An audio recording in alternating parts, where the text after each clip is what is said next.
Bonjour et bienvenue dans The Deep Dive. Aujourd'hui, on s'attaque à un sujet bouillonnant. L'industrie de défense française. Oui, on entend partout parler d'économie de guerre. Exactement. Nos sources, c'est un dossier très complet sur la fameuse BITD, la base industrielle et technologique de défense. Et notre mission, c'est de comprendre comment on passe d'une logique de gestion de crise lointaine, À la préparation pour la haute intensité, c'est un changement radical. et ça ne concerne pas que les grands groupes. Ah non, loin de là. Derrière, il y a tout un écosystème. On parle de 400-500 PME, près de 200 000 emplois. Et pour tout ce monde-là, l'ordre est simple, presque brutal. Produire plus, plus vite et moins cher. La vraie question, c'est est-ce que c'est possible? C'est toute la question. Alors, commençons par le nerf de la guerre, l'argent. La nouvelle loi de programmation militaire, la LPM 2024-2030. Elle met sur la table un chiffre qui donne le vertige. 413 milliards d'euros sur 7 ans. C'est ça, c'est colossal. Rien que pour 2024, on est déjà à 47,2 milliards. C'est un effort financier massif, c'est vrai, mais il faut quand même nuancer un peu. Ah oui, Ben oui, une bonne partie de cet argent, en fait, elle sert à réparer, à combler des décennies de sous-investissement. Et puis, il y a l'inflation qui absorbe une autre partie. d'accord. Et par rapport à nos voisins, Si on prend l'Allemagne, leur budget en 2024, c'est 82 milliards. C'est bien plus, mais la stratégie est totalement différente. c'est-à-dire? Eux, ils achètent beaucoup américains sur étagère, le chasseur F-35 par exemple. La France, elle, s'obstine à vouloir tout faire elle-même pour son autonomie. Mais cette autonomie, ce n'est pas un peu un piège? Ça coûte une fortune, ça prend du temps? C'est le cœur du modèle français. Cette autonomie, elle est considérée comme non négociable. Et la raison est simple. La dissuasion nucléaire? Exactement. La clé de voûte de notre défense.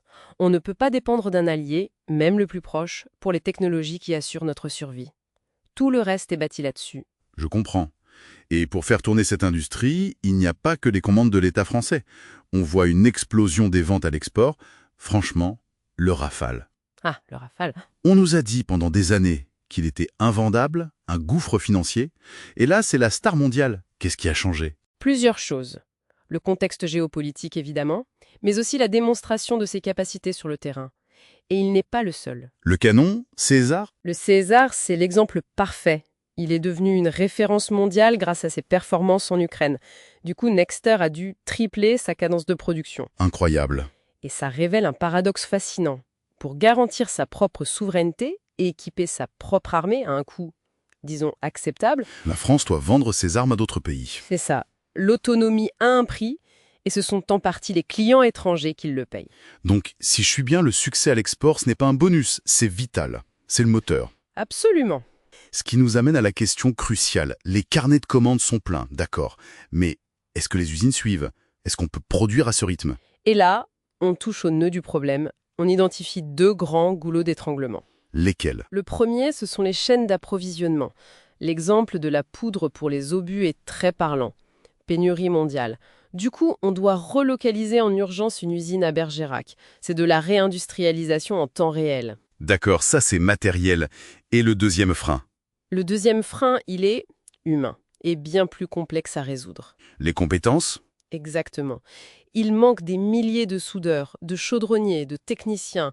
Les sources sont formelles. Le manque de soudeurs qualifiés pour les coques de sous-marins, Ça menace directement les délais de livraison. voilà. En fait, c'est comme si on avait mis un moteur de Formule 1 dans l'industrie avec cette LPM, mais qu'on avait oublié de former les mécaniciens. L'argent ne peut pas tout acheter. On peut commander une machine, mais on ne commande pas un artisan avec 10 ans d'expérience. Ça se construit. Donc, pour résumer, l'industrie de défense française vit une renaissance, c'est clair. Des budgets et des contrats records, elle redevient un outil de souveraineté majeur. Tout à fait. Mais le vrai défi, il a changé de nature. Il n'est plus seulement financier, il est devenu profondément industriel et surtout humain.